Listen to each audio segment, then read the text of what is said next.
Hi everyone, welcome to day 18 of Drop Everything and Read. Today's video is focused on one of my all-time, if not actually favourite novels. It's just brilliant, and I really recommend you to read it. You may have heard of it. It's Great Expectations by Charles Dickens, and it's all about an orphan called Pip and his journey of self-discovery, and the characters that he meets along the way is just so fascinating. I've never read a novel with characters built with such intricate and interesting detail. So I'm going to read you an extract from the novel based on one of the key characters in Great Expectations and in literary fiction as a whole. And that character is called Mrs. Havisham, and she's a character. The reason that I'm talking to you and reading an extract from Miss Havisham, sorry, not Mrs. Havisham, definitely Miss Havisham, is because she's a character who, in this novel, is isolated herself, but she decides to isolate herself. So she is jilted at the altar, and from that day, from that specific time and minute that she was jilted, time stops for her, and she becomes isolated in her own home. She doesn't see sunlight ever again from that moment. And I just wanted to read an extract from where Pip is first introduced to Miss Havisham.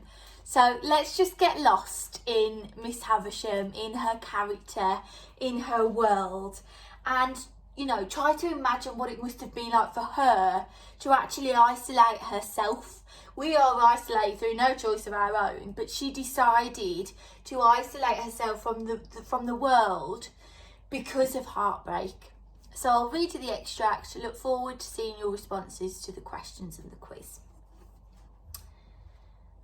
This was very uncomfortable, and I was half afraid. However, the only thing to be done being to knock at the door. I knocked, and was told from within to enter. I entered, therefore, and found myself in a pretty large room, well lighted with wax candles. No glimpse of daylight was to be seen in it. It was a dressing room, as I supposed from the furniture, though much of it was of forms and uses then quite unknown to me. But prominent in it was a draped table with a gilded looking glass, and that I made out at first sight to be a fine lady's dressing table. Whether I should have made out this object so soon, if there had been no fine lady sitting at it, I cannot say.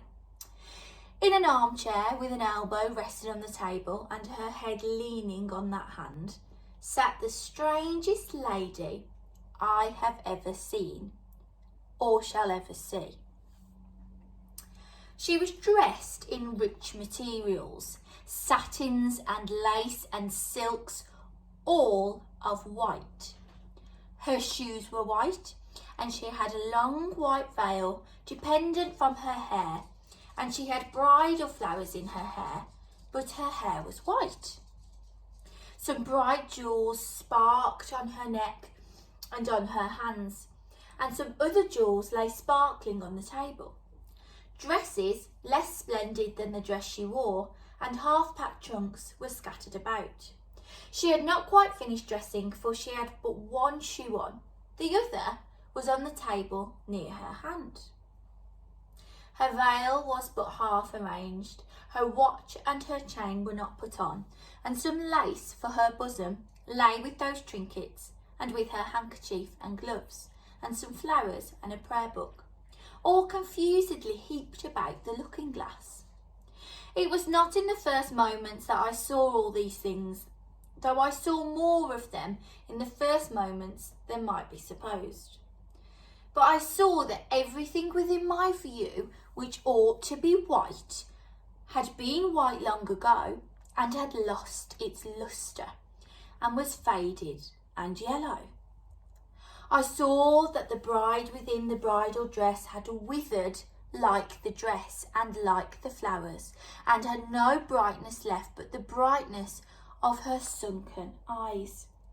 I saw that the dress had been put upon the rounded figure of a young woman, and that the figure upon which it now hung loose had shrunk to skin and bone. Once I had been taken to see some ghastly waxwork at the fair, representing I know not what impossible parsonage lying in state. Once I had been taken to one of our old marsh churches to see a skeleton in the ashes of a rich dress that had been dug out of a vault under the church pavement. Now, waxwork and skeleton seemed to have dark eyes that moved and looked at me. I should have cried out if I could. So I'm going to leave it there. Please, I recommend if you read any book, read this one. Enjoy the quiz. I'll see you soon.